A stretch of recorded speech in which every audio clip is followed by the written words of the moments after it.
What's that in the sky? It's a bird. It's a plane. It's Talk Geekly!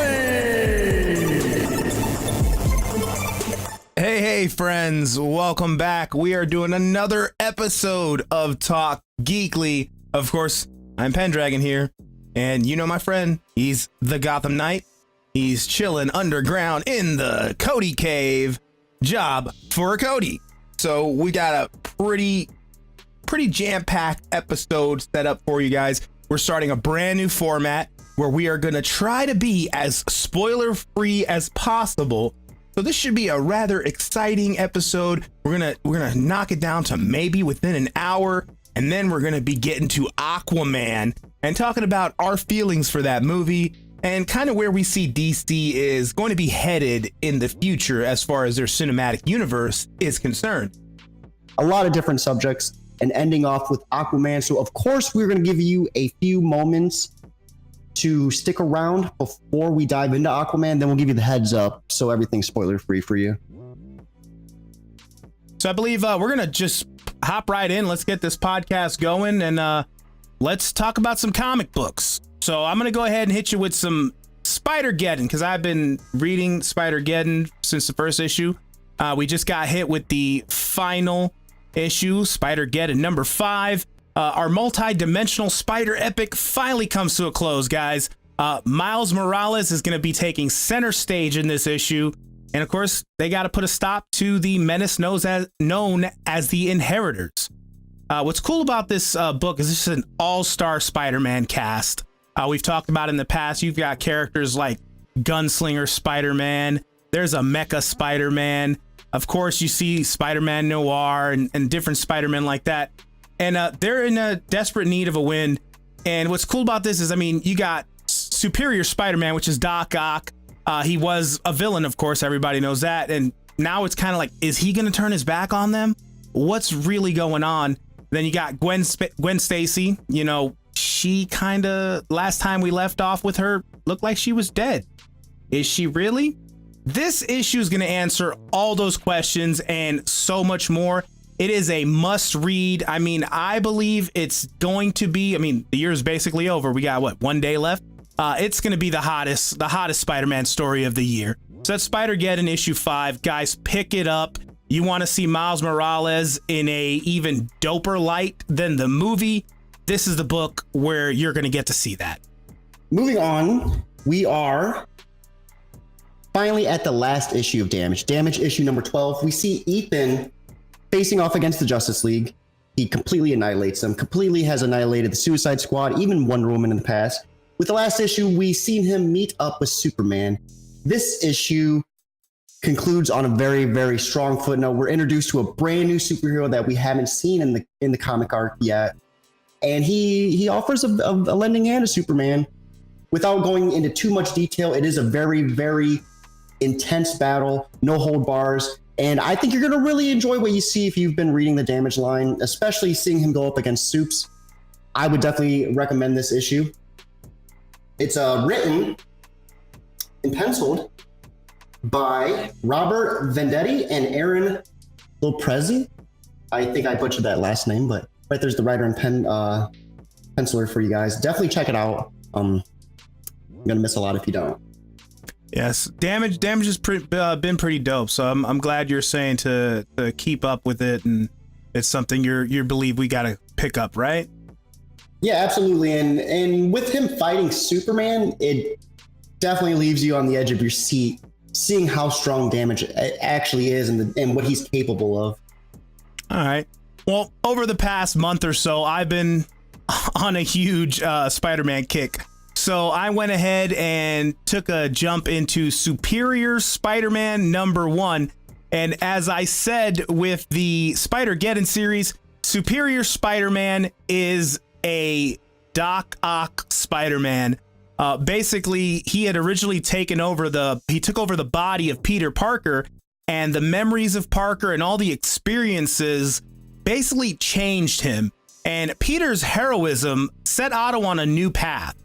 With his new body, he's now the Superior Spider-Man, and he's looking to atone for his past transgressions. Now, what's really interesting in this book, he's juggling a high-profile teaching gig, of course, with the nighttime vigilantism.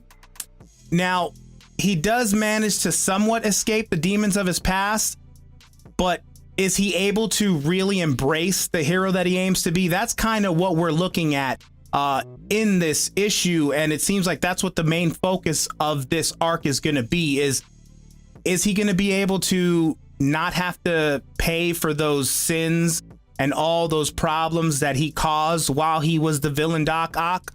Or, is he basically going to have to just be the hero that he wants to be? That's yet to be seen. It's only the first issue, but I really enjoyed it. There was a lot of fun situations that he was placed in this first issue. So, and this is written by Christos Gage, and it is penciled by Mike Hawthorne. Really, really clean lines, really, really nice dramatic artwork.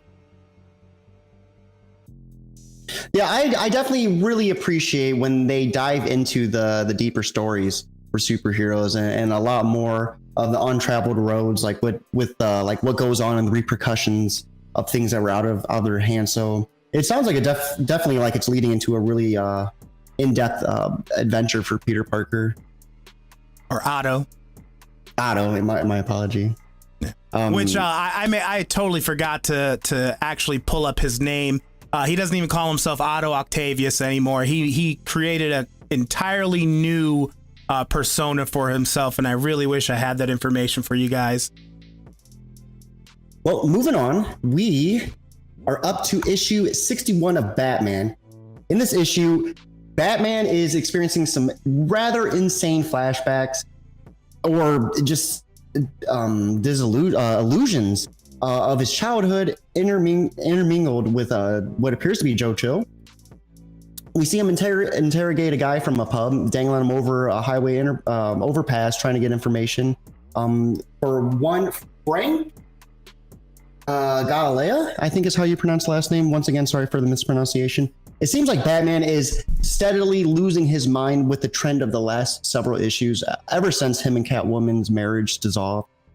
And I'm really excited to see what happens in further issues as we see his mental being just deteriorate issue by issue. Batman is definitely losing his mind, and it's been an outstanding show ever since. This issue was penciled by Travis Moore and written by Tom King. And once again, these issues, they might seem kind of lackluster or on a slower pace, but I think it's really diving into a more grander scheme of storytelling.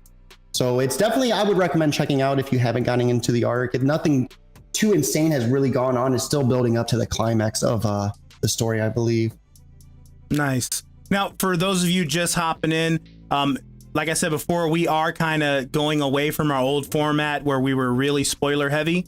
So these reviews are going to be really short, sweet, just to kind of give you an idea of the books that we're reading and where they're sort of headed. And as you all know, guys, I have been a big fan of what Marvel's doing with Uncanny X-Men. And since our last podcast, we had issues 6 and 7. And let me tell you, the action, the thrill, the adventure does not stop. Of course, Nathan Summers, he's basically the second coming of Jesus, and he's still trying to fix the world. And this arc continues to deliver on so many levels. We're put into a situation where the X-Men are now thrown back into the Age of Apocalypse universe. And for those of you who do not know, the Age of Apocalypse universe is basically a hellscape where Apocalypse rules. He rules all. There's a Wolverine with one hand. There's a Cyclops with one eye. Like it's just madness in the Age of Apocalypse universe. And that's where Nate Summers, the X-Man, originally came from. So is he really the world's only chance at salvation? That's one of the questions that this arc is starting to sort of propose for us. And then also, can the X-Kids who decided to stand with Legion make that choice a viable one? This is definitely a must read for any fan of the X-Men universe. And I'll just say, any comic fan in general, Marvel actually manages to make an X-Men story that does not have Wolverine mean something. And that to me is legit comic gold. If you can do X-Men and not have Wolverine in the story and have the story really, really affect all the core characters, and you feel like it's just tugging at you and you want to turn the page and find out what's going on, you've done something special. And that's definitely what they're doing within Uncanny X-Men. We have 3 issues left to Uncanny X-Men before they round out and finish up that storyline. So I'm really excited to see where they go. Guys, you need to be picking up Uncanny X-Men. Read it. Really dope art and an amazing story. Yeah, I'm kind of surprised to hear that Wolverine's not anything of a leading figure or some sort of like form of authority in this story. Wolverine's pretty much been known as Marvel's like, cash crop. Yeah, it's crazy. He has not made a single appearance. Yeah, dude, I need to dive into it. It's been something I've been meaning to. But one thing that has really been on my mind lately is Batman Beyond issue 26. We see the Joker appear in this, and the Joker has always been an outstanding Batman villain.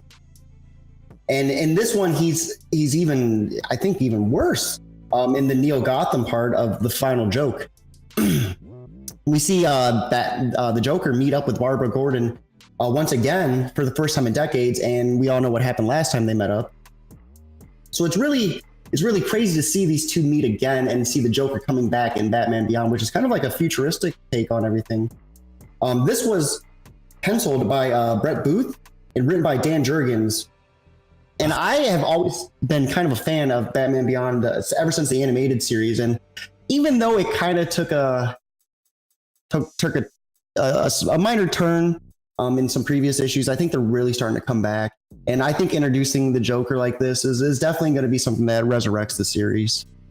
I'm actually excited when you said Dan Jurgens. It kind of makes me want to pick this up because you all know, guys, I'm big on the Superman. Big Blue is my guy.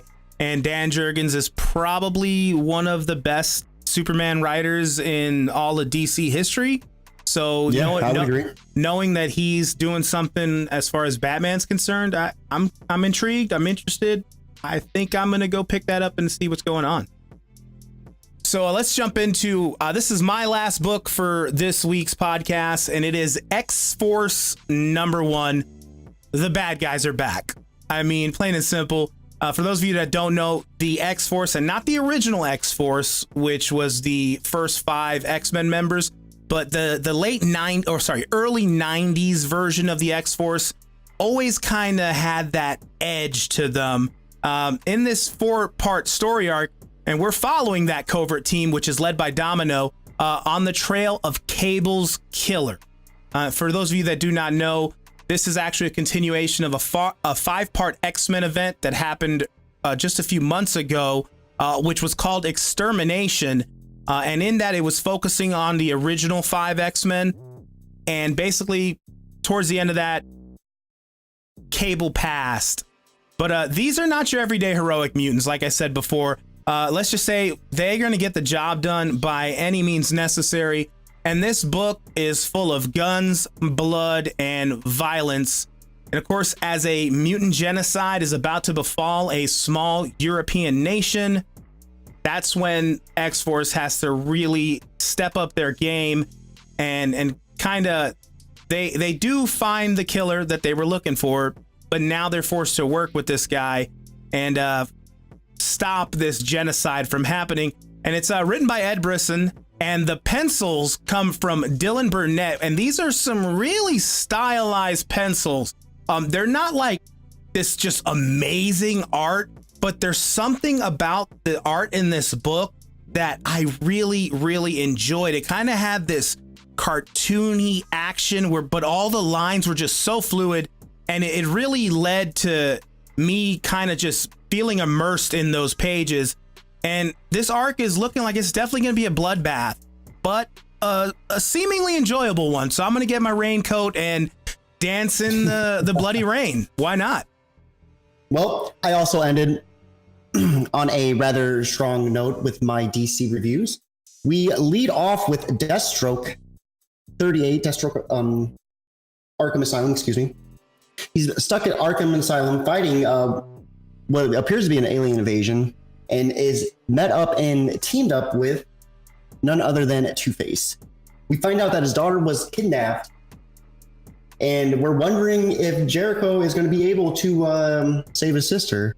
A whole lot is happening in this issue, and without revealing too much, it is definitely something that has sparked my interest. I just dove into Deathstroke Arkham Asylum not too long ago to kind of just beef up the DC comic selection a little bit more outside of Batman. And it's definitely an issue that's triggering my interest. I'm really excited to see what's going to happen in the next issue. This was penciled by Fernando Parson and written by Christopher Priest. Definitely an issue to check out, especially if you're a fan of Deathstroke, and seeing him team up with Two-Face is definitely something that one should check out if they're interested in villains teaming up and going against alien invasions. It's pretty bonkers.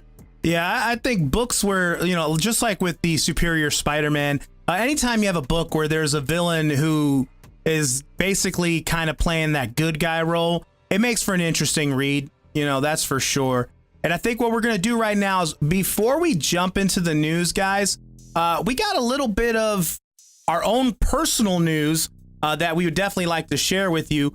Of course, for those of you who are already checking us out on Instagram, thank you for that support. We definitely appreciate it. For those of you who are not, don't forget to look us up on Instagram. We are also on YouTube. We're going to be uploading some of our live streams to YouTube. So if you're not able to catch us live and you're listening to this right now in audio format, and you still want to kind of get a visual feel for how we do things here at Talk Geekly, check us out on YouTube, and that is it's all Talk Geekly. So you can search Talk Geekly on YouTube, you can search Talk Geekly on the Instagram, and we now have a Patreon. So if you want to support us in other ways, that's a great way to do it. Just check out the Patreon. We have some interesting tiers for those of you who want to help support us. I think Cody's favorite tier, of course, is for $1. You guys can make sure that Cody gets his coffee fix. Yeah. I mean, he would gladly have you help him enjoy that coffee. So once again, thank you for that. And we're going to be jumping into the news. Well, real quick, I'd like to also give a shout out to our sponsor, So Sick Clothing. Soon, we're going to be having this design available to the public and to our viewers. You could use Talk Geekly for 15% off. We will let you guys know as soon as this shirt goes live where you can pick it up at. And as soon as it goes live, that code is going to be usable. You can also use that code for 15% off of any shirt within the store. So be sure to check out sosickclothing.co. You can hit them up on Instagram at the same name as well, So Sick Clothing. And yeah, just a few seconds to give our sponsor a shout out.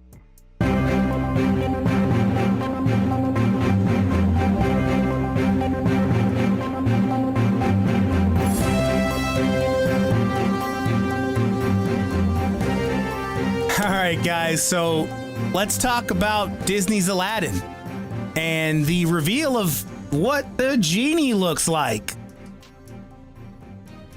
Now, if you guys don't know, there was a picture released, and it was Will Smith rocking a little, I'm not sure what to call it. It's not really a man bun because he's bald and he's got this little like funky hairdo thing going on. And people were not really happy with it. And a lot of comments online where people were just concerned with the fact that the genie's not blue. And of course, Will Smith wasn't one to take it laying down. So he responded to a fan and basically said, "I'm gonna be blue. This is how the genie is in human disguise form. My character will be CGI most of the movie. And I, for one, am very excited and can't wait to see what Disney brings to the table with this live adaptation of the franchise." I don't know what you think, Cody. Yeah, I was really curious to see the human form. It kind of threw me away. A live action adaptation. I mean, it seemed viable in my mind, but to actually see it put down on paper was another thing. I think Will Smith is a great candidate. He has some big shoes to fill. some really big shoes to fill with Robin Williams, being Genie last. Yeah, it's that's going to be tough. It's going to be something to see him step up to the plate and see what he can offer. And I think a lot of people need to be aware of like the location of Agrabah. How do you say it again? Agrabah? Agrabah. Yeah. Yeah. Genie, I would say in human form fits Will Smith's character pretty well, given the location of where I would imagine it to be. Yeah, you would think it's going to be a dark-skinned guy, it's the desert people.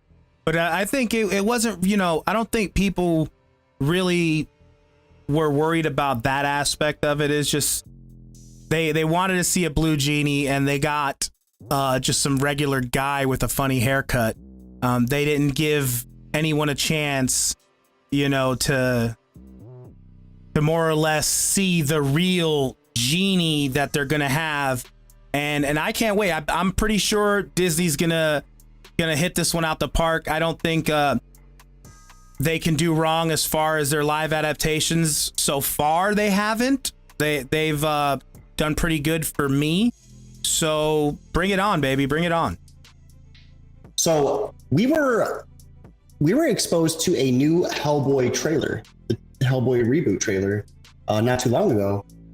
It looks like he's back, and from the pages of Mike Mignolia's work, it seems like things are really starting to amp up to a complete new experience for us. One of the biggest things that threw me off, really, and I think it's to be said for a lot of people, is the face aesthetics.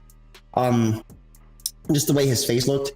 That was kind of a big thing. It's not too much I'm going to harp on, though. I realize with this new, work, there's going to come new territory in the way the director views the character himself. What's your thoughts on that, Penn?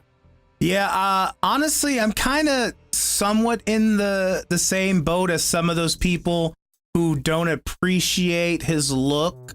From the neck down, it's Hellboy for sure. I mean, it's legit. I got no gripe there. But there's just something about that face that just, I mean, when I think of Hellboy now, unfortunately for me, Ron Perlman is Hellboy. Those two movies were not the greatest movies by any means necessary, but his depiction of the character was really enjoyable. But I'm still going to give this film a chance. The only thing that, other than that one small issue with his face that I am more concerned with the fact that Guillermo del Toro is not going to be directing this movie. He is one of my favorite directors of all time, and he is a big practical effects guy. And unfortunately, without him, I feel like this movie is going to lie heavily on CG, and that might hurt what this film will look like, if that makes sense to you guys. No, I agree with you as well. But CG done correctly, I don't know. It's always been a saying, you shouldn't be able to tell when CG is being used. So, I mean, CG done correctly shouldn't be too bad of a factor. But if a movie relies too heavily on it, I agree with you. I think it's going to be a failure. But I mean, the biggest thing we can do is just wait to see as more gets leaked out to us. I'm really excited to see what the next, trailer is going to be, or the next source of development we're going to be exposed to. Yeah, for sure. And we definitely got some comic book news for you guys now. And well, of course, it's more Spider-Man stuff, because like I said, I'm just like all Spider-Man right now. Big Spider-Man guy right now, which is crazy. But after the massive success that Sony and Insomniac Games had with the release of Spider-Man for the PS4, Marvel said, hey, why not? Let's go ahead and bring that video game web slinger to the comic book shelves in his own storyline. And as I was discussing Spider-Geddon earlier tonight, he showed up in Spider-Geddon. Yeah, he was actually one of the main Spider-Man characters there. But this is going to be his own book. And we don't know for sure, guys, if Insomniac is going to bring a sequel, but I think it's pretty much in the bag. I think it's guaranteed. There's just too much money on the table. The game did way too good. If they don't do a sequel, they're doing themselves and the video game community a disservice. Yeah, and with the original Marvel Spider-Man only having 3 DLCs, and we're already, I think, at the last DLC, if I remember correctly. Yeah, there's that's not correct. a whole lot more they can do with this current PlayStation 4 title. So I think with the comic book coming out, it's going to pressure them into wanting to make another one. I think we might see another Marvel Spider-Man come out sometime in the near future. Now let's keep that ball rolling on video games. What you got next, Cody? What's going on in the video game world, baby? Well, it looks like Microsoft came out with a new Xbox code name, and it's looking like it might be pinpointed down to Anaconda and Lockhart. They said both are going to be successors to the Xbox One and the Xbox One X. Now, we're not given a whole lot, but it's looking like it might be 2020 for a launch date of this supposed system. And just like the Xbox One X and the Xbox One S, they're going to be capable of playing the same titles. But like I said, right now, not a whole lot is leaked. It's just we stumbled across the 2 code names and just a little bit of information to dive into. See, I always kind of hate it when Xbox does this as far as code names, because it's like, let's see what happened last time. We had Project Scorpio. That's a pretty badass name. I mean, I was like, oh, Project Scorpio sounds dope. And then we got hit with Xbox One X.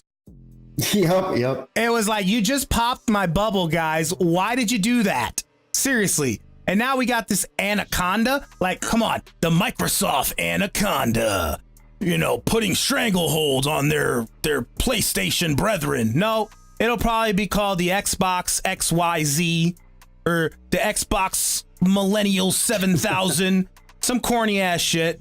But it's still cool to know that they're still definitely for sure bringing us something fairly soon, I guess. And there have been rumors of the PlayStation 5 coming out. Nothing too concrete for us to want to report on as of right now. But there's been a lot of images being leaked and a lot of like videos of performance demonstration going on. Nothing that's too concrete as of right now, though. But if you look, you'll be able to find exactly what I'm talking about online. All right, and let's jump into some more movie stuff, guys, because Marvel's like king shit as far as Hollywood blockbuster hero movies is concerned. And we got some interesting news here. While on Variety's Playback podcast, Kevin Feige, the big captain of the whole MCU, he was actually asked if he received the go-ahead to start developing stories based on Fox's owned Marvel properties. Now, his response wasn't really the one that I had hoped for, but it still has me hella hyped. And basically, this is word for word what he said. No. But we have been told it's looking very, very good and could happen in the first 6 months of next year. Now, he also went on to say, the notion of the characters coming back is great. It's nice when a company that created all these characters can have access to all those characters. It's unusual not to, but in terms of actually thinking about it and actually planning things, we haven't started that yet. So, I mean, I just want to finish that whole line of thinking and everything he just said with X-Men versus Avengers. Am I the only one that wants to see that? Please bring it.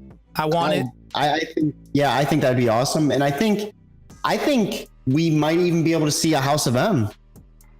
Yeah, there's just so many storylines that are now going to be open to explore.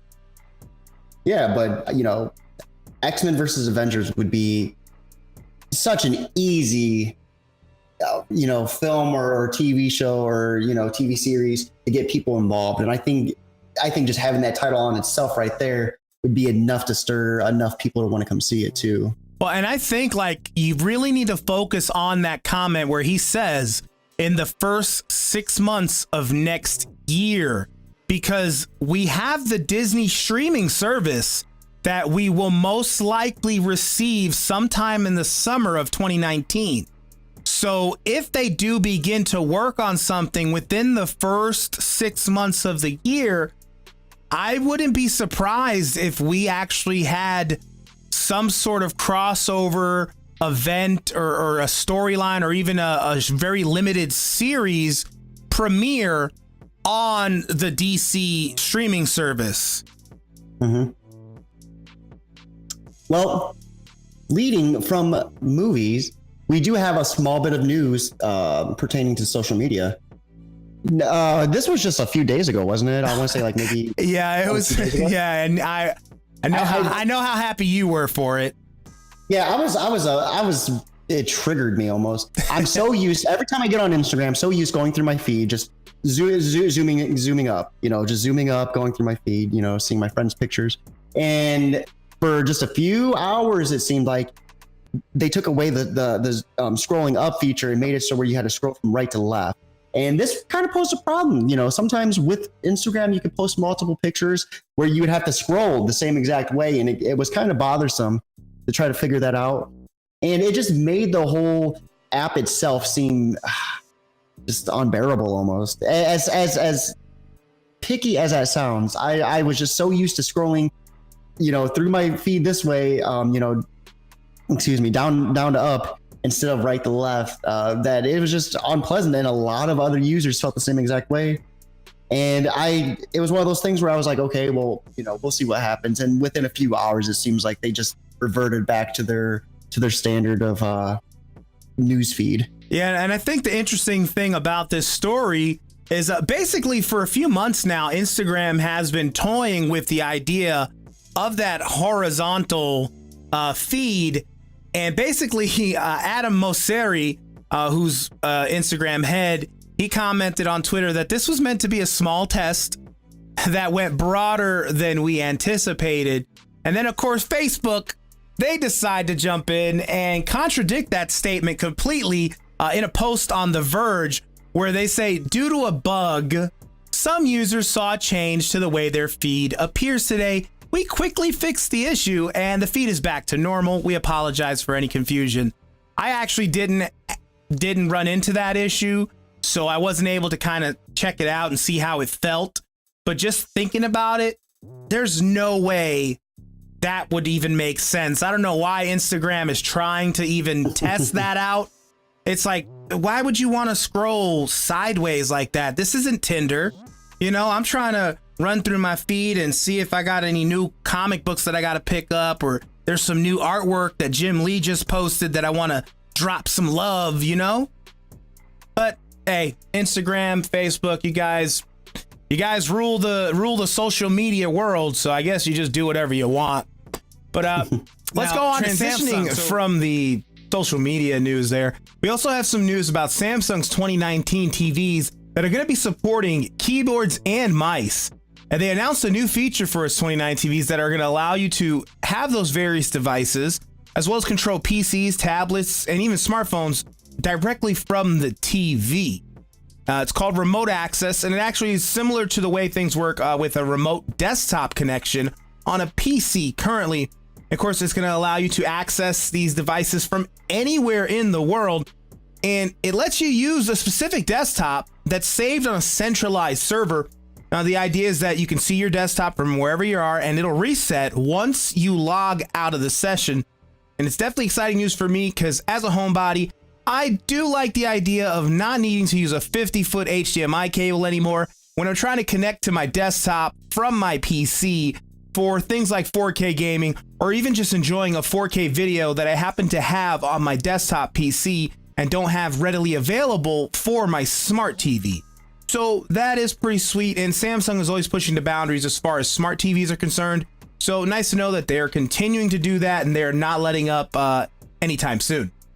So I think we can lead off with the Roomba if you wanted to talk about that. I know that's something that you were excited about. I really don't know too much about it. Yeah, it's a silly little story, guys. It's the last little bit of news here, but basically, home game developer Rich Whitehouse found a way to convert floor map data from his Roomba into a full-fledged working map for the classic game Doom. It's a tool that he created called Doomba, and you basically upload that data from the iRobot Roomba into the program, and it converts your living room into a Doom map. And then what's really cool with this story is his explanation. This is really, really funny, and you guys got to hear it. This is exactly what he said when he was asked why he created the app. I soon realized that there was a clear opportunity to serve the Dark Lord by conceiving a plethora of unholy algorithms in service to one of the finest works ever created in his name. Simultaneously, I would be able to unleash a truly terrible pun to plague humankind. Now the fruit of my labor is born. I bring forth Doomba, a half-goat, half-script creature with native binary backing for the expensive parts to be offered in place of my firstborn on this fine Christmas Eve. Now, in order to use this, you have to actually use a plugin that White House created a few years back, Noasis, which does allow users to convert different model and image formats without having to start from scratch. So the guy does actually spend his time making useful programs as well. This was just something he did on the side, and I thought it was pretty funny. Just think about it. If you had a Roomba, imagine taking that information, jumping on your computer, and spending like 5 hours killing demons in your living room. Like it's literally, it's your living room.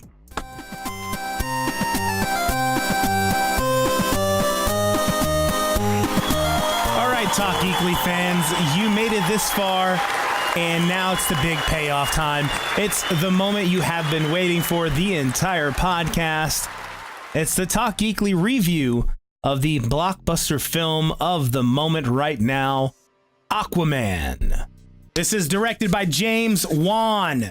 Of course, he is most recognized for directing Saw and Insidious. Now, the long-awaited underwater epic has come crashing down on most of the movie-going public like a tsunami. But however, I felt like this was more like low tide at the beach. And all I was left with is the human litter all around the sand as the ocean is left out to sea. How about you, Cody? My initial take on the Aquaman movie was not nearly as high as I felt that the general public's was. I really appreciated the different takes that they took, the different approaches. But ultimately, I felt that most of my interest in the movie came from visuals and different cinematic experiences within the different cities and the designs of like the different creatures and such.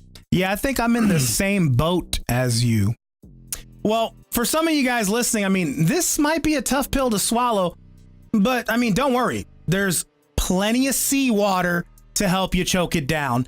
Jason Momoa returns as the titular character to lend his bulging muscles and smoldering eyes to the franchise that many within DC were looking to be that saving grace of their fish out of water cinematic universe. But keep in mind, guys, these are my opinion. Always take them for what they are. They are simply opinions. They are not facts. But I can't help but not believe that the main reason this movie was so successful in the box office is simply Jason Momoa's looks, which, as shallow as that may sound, it doesn't compare to how shallow the character building in this movie is. Yeah, I felt a lot of the pacing within the movie and a lot of the development was very, very rushed or at a pace that didn't make sense. It felt like a lot was done in an effort to get the movie to the interesting points. Because at a lot of, during a lot of the experience, I was left just I mean, it's like they use the visuals to fill the gaps left by the actual action of the movie itself. A big thing to me is it felt like this movie should have been done before Justice League. It felt like this movie was just tacked together because they needed to fill out the Aquaman role a little bit more and flesh it out a little bit more for us to want a Justice League 2 movie, which has not even been mentioned at all. And a couple years ago, it was being hyped up like no other. So yeah, I think I agree 100%. There was a point where I'm thinking to myself, okay, so does this take place after Justice League or what? Because if I correct me if I'm wrong here, but Jason Momoa goes to Atlantis in Justice League. He goes there when the mother box is being taken by Steppenwolf. Yet for some reason in this movie, they more or less give you the feeling like this is the first time he's been to Atlantis. I don't know where this movie sits. Well, there was certain references that were made to Justice League. Nothing like too super in depth, but they try to fit it in as best as they could. But that's exactly what I'm saying. Is like we do know. Yes, it's supposed to take place after, but it seems like they really messed the whole thing up because they do basically put that feeling like this is the first time he's been to Atlantis. But we know that he's been there before. There's a scene where he straight up tells the guy, hey, I finally did it. This is what you always wanted. I'm here. And it's like, but you were there just 2 years ago in the other movie? What are you talking about, buddy? Yeah, the pacing was the biggest downfall for me, as well as it just, for being a superhero movie, it didn't seem like there was a lot of action going on. When the action was happening, it was good. I felt the fight scenes were pretty phenomenal, like pretty on point with what I would expect with a superhero movie. It felt like Aquaman's actual character wasn't fleshed out as to what it should have been. It felt like the movie relied more on Jason than it did the actual Aquaman character himself.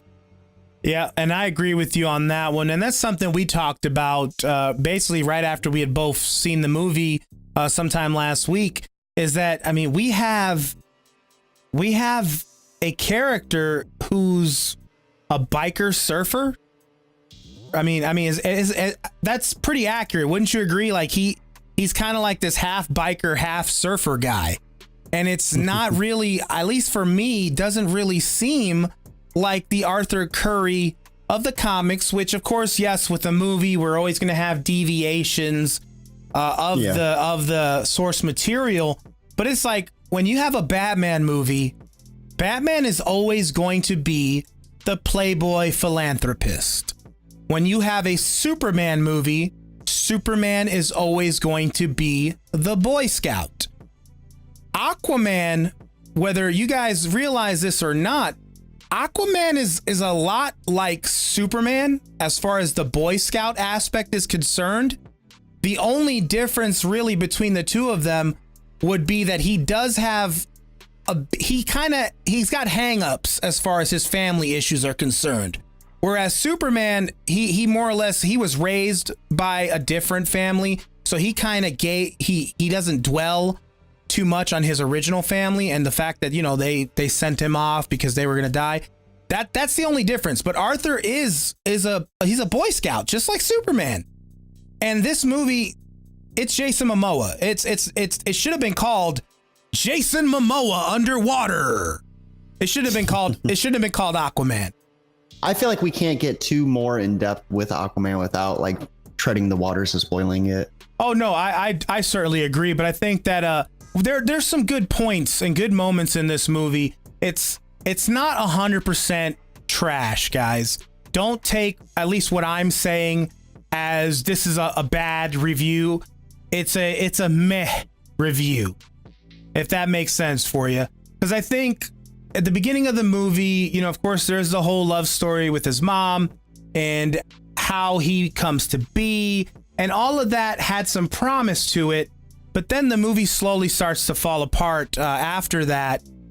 And, you know, after his mom has to basically dip out on him, he grows up with mommy issues. And here's where, for me, okay, so this movie, Arthur doesn't want to be king of Atlantis. He wants nothing to do with Atlantis. Yet for some reason, he's taking on this task that puts him right dead center with having to be king of Atlantis. The dude's mom left him when he was a kid. Why couldn't the movie, or at least why couldn't he focus on finding his mom, figuring out, you know, figuring out the story with his family and why she had to leave?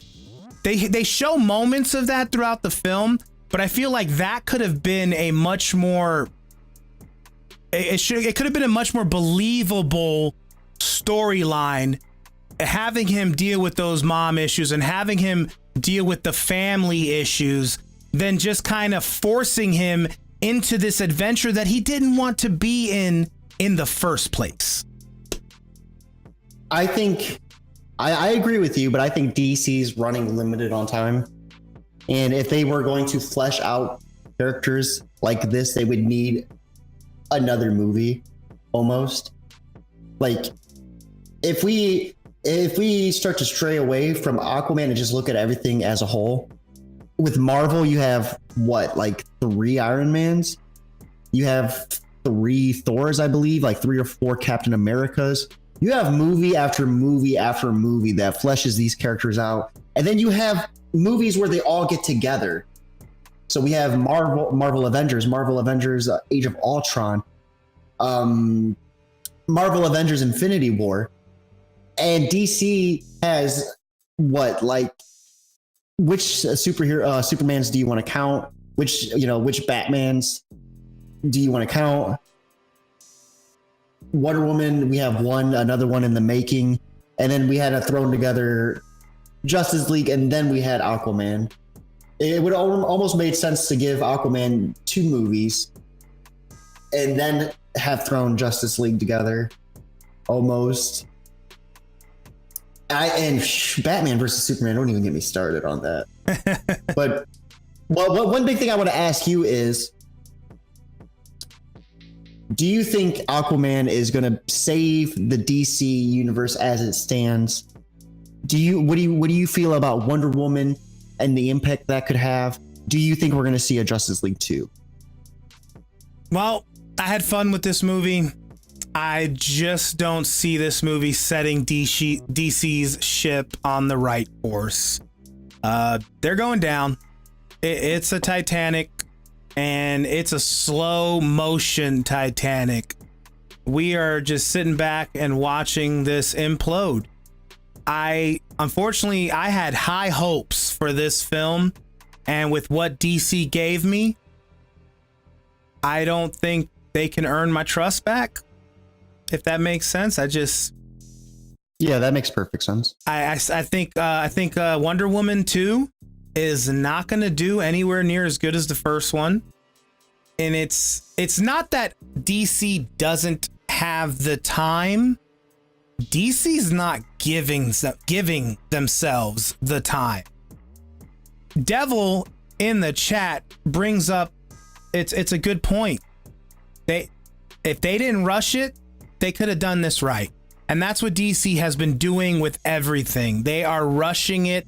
They are jumping the gun, and they are trying to push everything out, and it's not working. It's like you said, the reason why Marvel Cinematic Universe works is because they take their time. They build up the characters movie after movie after movie until there is a big payout. And DC thinks they're going to pay it out every single movie. Where I meant they were limited in time is Marvel had about 10 years to do this. And DC's trying to do it, and they're trying to catch up. Yeah, and that's the thing. They don't need to. So they're not limited on time. They put that time constriction on their greedy selves. You get what I'm saying? Like, they could have just said, all right, we missed the boat on this. We're a little bit late to the cruise ship, but that's all right. If we take our time, we put in the hard work, we can take our rickety little raft and still get to Pleasure Island. But instead, they hopped in the first speedboat that they could find, and now they're stuck in the middle of the ocean without a raft, without a life preserver, and there's no land in sight. Well, we still have Shazam coming out, and we still should get a Flash. We should still get a Flash movie, and it very well could lead to a Flashpoint paradox. If we're introduced to Shazam and then we're introduced to a Flash movie after that, they could very well go into a Flashpoint paradox and fix everything. Yeah, at this point, that's DC's chance. That's their big chance, is Flashpoint paradox. That allows them to completely recast all of their leads if they needed to, and rewrite their cinematic universe, start from scratch, and have a second go around. See, we wouldn't even really need a Cyborg movie either. Cyborg, even in the comic standpoint, was definitely never a big character. He was.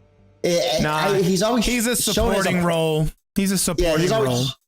He's always shown as like a primary figure type of character, but he's always like off to the side. I think I don't even know how many Cyborg arcs have even came out. The last big thing I remember him being a part of was Dark Knight's Metal. He's the one that he played one of the biggest roles in it towards the end, which I'm not sure if you read or not, but that was the last big thing I read him in. You know, so we could definitely reintroduce him back in Flashpoint. And I think after Flashpoint, we can go to a Justice League 2. You know, Steppenwolf was a really lackluster fucking villain. I mean, Doomsday was spectacular, but Steppenwolf I was not. I will stand by that. I think we should have had something a little bit more impactful. But even with Steppenwolf, we could introduce Apocalypse, like, you know, Planet Apocalypse. That's what it's called, right? Yes, the planet is Apocalypse, Darkseid's homeworld. Exactly, and you know, because Steppenwolf ties in with Darkseid, so we could introduce the Apocalypse planet and have them, you know, go there to fight Darkseid. You know, you can introduce so many different things after you fix it, and I think the best way to fix it would probably be Flashpoint. Yeah, and this is a serious sign for those of you listening to the podcast and hanging out with us live. This is a legitimate sign that this movie was not memorable. We're spending more time talking to you about what could be, how we could fix DC, than talking about the movie. So guys, it is going to be a proceed with caution from me. It's low tide. It's low tide, guys. If you wanna, or sorry, it's high tide is what I should say, because you might drown. It's high tide. You gotta, if you want to go check it out in theaters, that's up to you. You're gonna see visually a beautiful work of CGI art. Really, really nice, really breathtaking. But that's about it. Yeah, I will agree with that as well. And it's one of those things, I would see it almost just to see what DC's doing and where they're going. But other than that, I'm probably not going to buy the DVD. Usually I buy the DVDs when they come out. I'm probably not going to buy the DVD because I don't think I'm ever going to need to see it again. To me, it really felt like it was more just a Jason movie than it was an Aquaman movie at all. And I don't think I'm too far-fetched to say that. No, you're 100% right.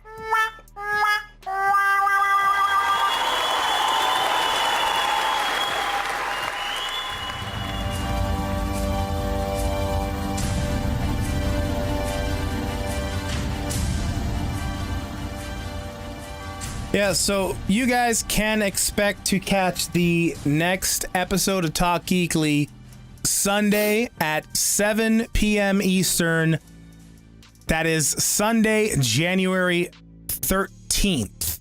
All right, that's 2 weeks away. Sunday, January 13th at 7 p.m. Eastern on this channel, where we are going to continue this format here where we are not spoilery. We're just kind of giving you a rundown of how we feel and some simple points on things. And I'm not sure what is going to be our big news story come that next episode. It seems like right now we're kind of slow on the movie front. The only thing that I could think of coming out within the next couple of days is Young Justice Season 3, which I was a big fan of Young Justice when it originally aired. And I'm actually very, very excited to check out Season 3 on the DC streaming service. That should be a lot of fun. I'm not sure if that's something we're going to be talking about. How about you, Cody? Can you think of anything that might be popping off here real soon? Nothing off the top of my head. I know January 29th, I want to say, Resident Evil 2 remake comes out, so we'll at least have something to talk about. The bi-weekly, the second bi-weekly part of that. But for next week, or the next podcast, I mean, I have no idea. We might be able to pull in maybe a comic book artist or a writer, or maybe pull in a game developer to kind of just, do an interview with, or kind of just fill the time slot. Yeah, that could be a possibility as well.